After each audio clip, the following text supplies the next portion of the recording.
udah maksiat dulu gitu ya. Maksiat dulu. Tapi itulah kenapa menuju neraka itu sering dihiasi hal-hal yang indah dan enak. Betul, Jalan betul. menuju surga di dunia ini sering dengan ditandai hal-hal yang nggak enak. Obrolan Ruang Tamu.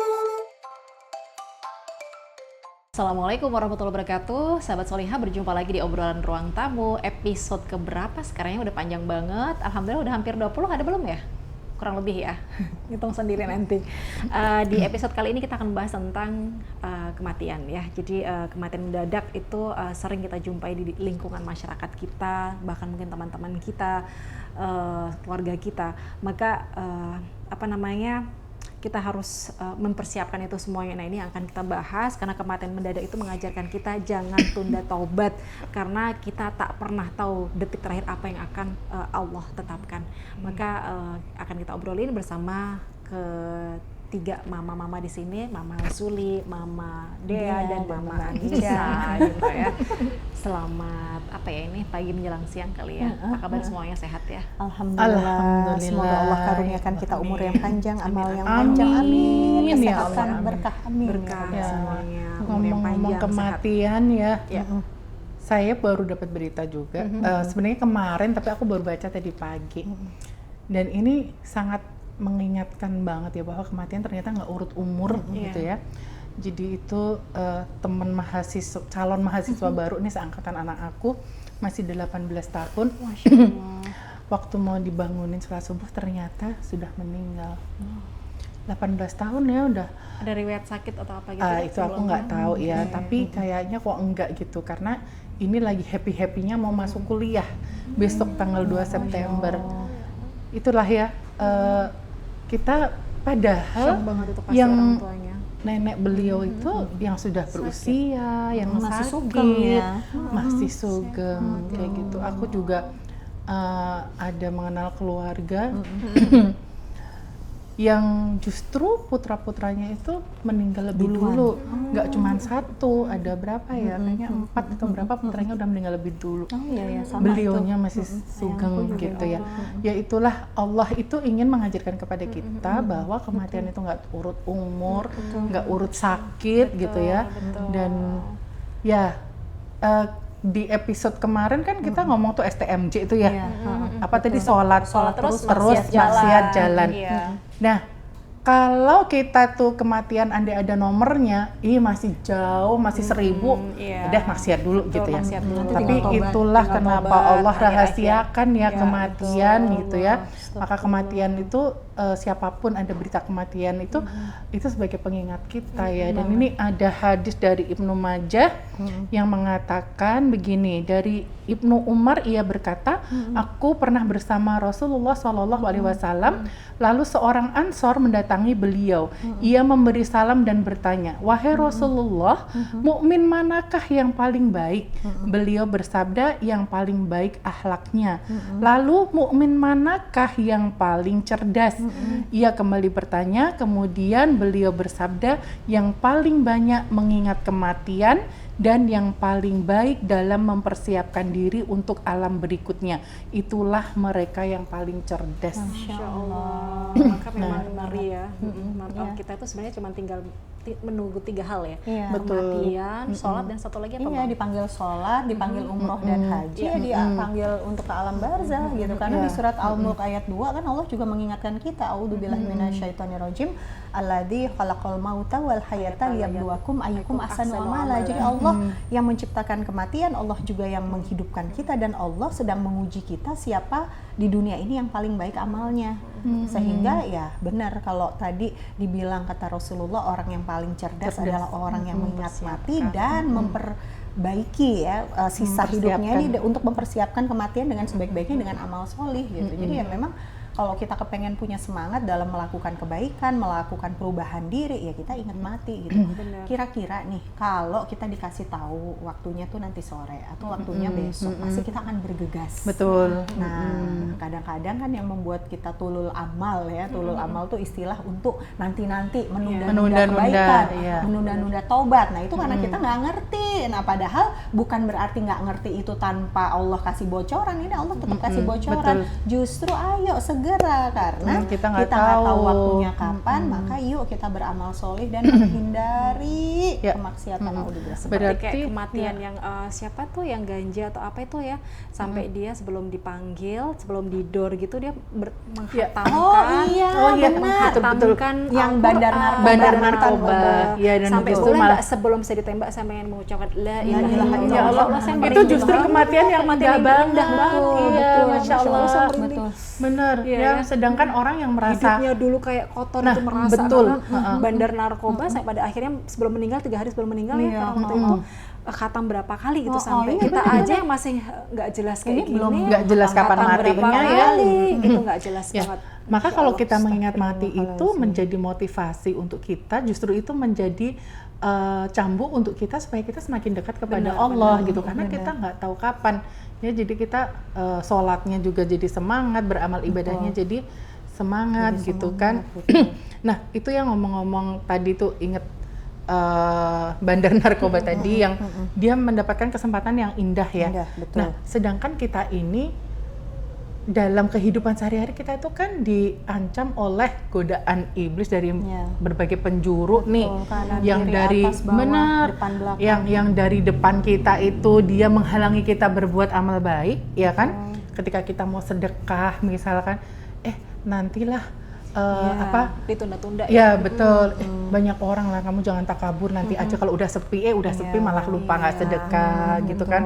Kemudian yang ada di belakang kita menarik-narik mengingatkan kita pada masa lalu. Kok kayaknya enak ya dulu ke aku tuh waktu belum pakai hijab aku bisa begini begitu, aku waktu itu jaya dapat duit gampang gitu ya. Itu jadi kita galau, aduh masa lalu kayaknya waktu belum menegakkan syariat aku gampang cari duit misalnya itu. Terus yang di sebelah kanan kita gitu ya, yang nyatet amal kebaikan, membisikkan kepada kita, kok nyatet amal kebaikan si iblis yang di kanan ini, kanan itu kan catatan amal baik ya. Terus dia bilang, amal kamu tuh udah banyak, kamu tuh udah cukup beramal soleh, tenang aja lah gitu, kamu tuh orang baik gitu kan. Sedangkan yang di kiri itu yang buruk ya biasanya ya gitu. Nah itu ya terus membisikkan pada hal-hal yang enak loh kalau begini, enak loh kalau begitu, supaya kita tadi kembali kepada kemaksiatan tadi gitu. Nah makanya betul para ulama itu mengingatkan bahwa jangan salah loh, jalan menuju neraka itu sering dihiasi hal-hal yang indah dan enak. Betul, jalan menuju surga di dunia ini sering dengan ditandai hal-hal yang nggak enak ya, seperti beramal solih. Itu kan kadang-kadang ya butuh perjuangan ya, kita bangun tahajud aja butuh perjuangan. Kita dari nggak menutup aurat jadi menutup aurat, perjuangan. Berdakwah yang tadinya mungkin kita hahaha doang, akhirnya lebih terstruktur, itu pasti akan butuh ilmu, butuh perjuangan juga gitu kan. Maka yang harus kita sadari memang ternyata kematian itu bukan akhir dari segalanya, tetapi justru awal dari kehidupan yang abadi. Disitulah menurut Islam. Betul. Bukan hanya berpisahnya ruh dan jasad, dan bukan kehancuran yang hancur hanya jasad, tetapi ruh kita akan dipanggil oleh Allah, ditempatkan di tempatnya, nanti akan dimintai pertanggungjawaban sesuai dengan apa yang kita kerjakan di dunia. Betul. Nah, maka aku tuh juga sering ngobrol ya sama teman-teman dan juga anakku tuh, aku bilang bahwa sebenarnya kehidupan kita tuh abadi, tapi bukan di dunia. Kehidupan akhirat kita nih yang abadi. Maka kalau kita tadi ingat kematian itu kan gerbang ya untuk kita menuju kepada kehidupan yang abadi. Maka kenapa kita tidak serius dalam mempersiapkan kehidupan yang kekal itu? Sedangkan dunia ini hanya sementara. Dan kita ini banyak orang yang kebalik gitu ya. Dunia yang sementara di mati-matian sampai mateng, preparationnya seperti tapi apa. Untuk kehidupan yang kekal dia lupa tidak mempersiapkan itu karena silaunya dunia. Dan di sanalah nanti pengadilan yang berkeadilan ya, yang betul-betul Allah itu akan membuka majelis majelis pengadilan untuk menimbang betul-betul bahwa kejahatan sebesar biji zarah pun juga akan dibalas, kebaikan sebesar biji zarah pun juga akan dibalas oleh Allah gitu. Bukan sekedar ada akhirat. Ya betul, untung ada akhirat ya. Kalau nggak ada, kita sudah nggak ada harapan. Adil nih istilahnya untuk menegakkan keadilan tuh sekarang sulit karena banget sekarang keadilan sosial yang dipimpin oleh hikmat dalam kebijaksanaan dan permusyawaratan. Nah, semoga terwujud, amin. Sesuai Islam loh, sesuai kan? Islam, betul sekali.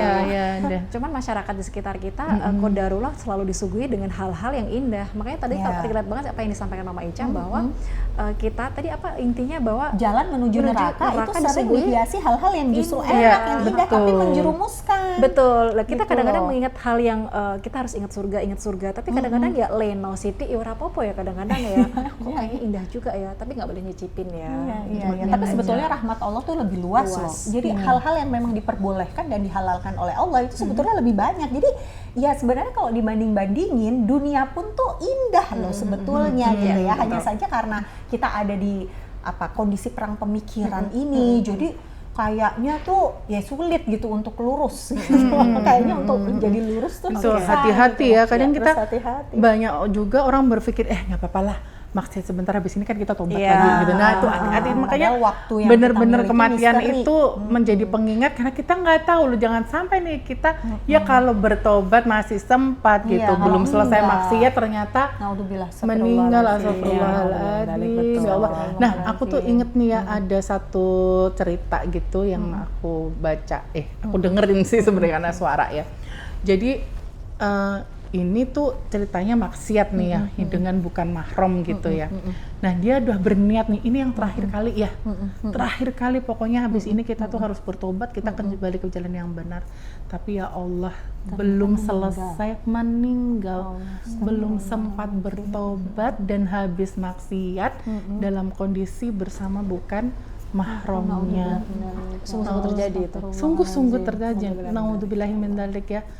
Ya Allah, jadi ya kita semua punya dosa, kita bertiga juga punya masa lalu, punya dosa. Maka ya kalau jalan istilahnya kita diberi kesempatan kepada Allah, kembali kepada kebenaran, teman-teman, lingkungan, suasana yang membuat kita terus menguatkan keimannya harus kita jaga betul gitu. Oke, pertanyaan nih buat Dr. Dea dan juga Mama Ica. Kalau mendengar kalimat kematian, apa yang dirasakan oleh Dr. Dea dan Mama Ica? Dr. Dea dulu. Ya, jujur ada rasa cemas juga ya, wajar juga deh. Tetapi bukan cemas kepada takut mati atau gimana, tapi lebih cemas kepada ya Allah, apakah saya itu sudah punya bekal yang cukup gitu. Dan tadi jadi selalu berdoa minta husnul khotimah supaya diberikan kematian yang terbaik dengan cara yang terbaik pada situasi terbaik dalam keimanan yang paling sempurna. Itu sama, sih. Sama Ica juga. Sama. Sejujurnya takut karena tahu diri ini kok dosanya banyak, semoga Allah sudah ampuni gitu ya.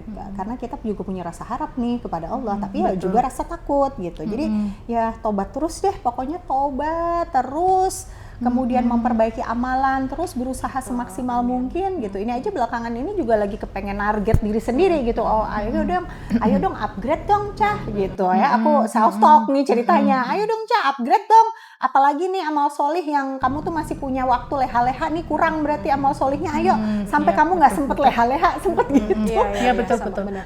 Tapi kadang-kadang kan kalau kita kembali ke masalah leha-leha, tetap kita juga butuh istirahat. Oh kan? iya leha-leha betul. Terus kurang tidur Ya, sampai nulis hadis, bikin hadis. Istirahatnya tadi maka juga harus kan doa dulu. Itu tadi niat itu kan penting. Maka penting kita mempunyai satu amalan itu yang durasinya panjang ya. Betul. Nah maka salah satu hal yang memotivasi kenapa ya walaupun saya ini masih banyak dosa dan penuh kekurangan, tetapi sebisa saya terus ingin berjuang di jalan dakwah. Karena dakwah itu kan insya Allah ibadah yang panjang juga gitu ya. Dan betul. Ada juga ibadah terpanjang nih saya dengar dari Ustadz tuh juga menuntut ilmu selain pernikahan ya. Yang benar. Menuntut ilmu itu juga ibadah yang panjang. Nah semoga kita dimatikan dalam keadaan tadi sedang beribadah mencari ilmu atau berdakwah gitu kan. Ya mungkin kalau kita misalkan ngisi kajian ya durasinya berapa sih, 2 jam atau 3 jam gitu ya gitu. Tapi mungkin jarang orang yang bisa sholat tahajud sampai 3 jam gitu ya. Tapi ketika kita berdakwah tadi bisa sampai 3 jam mungkin itu kan insya Allah sebagai amalan juga. Nah, semoga kita dipanggil di saat-saat terbaik. Amin, gitu. amin. Amin. Sama Ica juga ya pasti. Iya, pasti Kita begitu. memang harus kencang banget untuk banyak zikirnya, istilah hatimu dengan zikir, jangan sampai kosong gitu kan ya.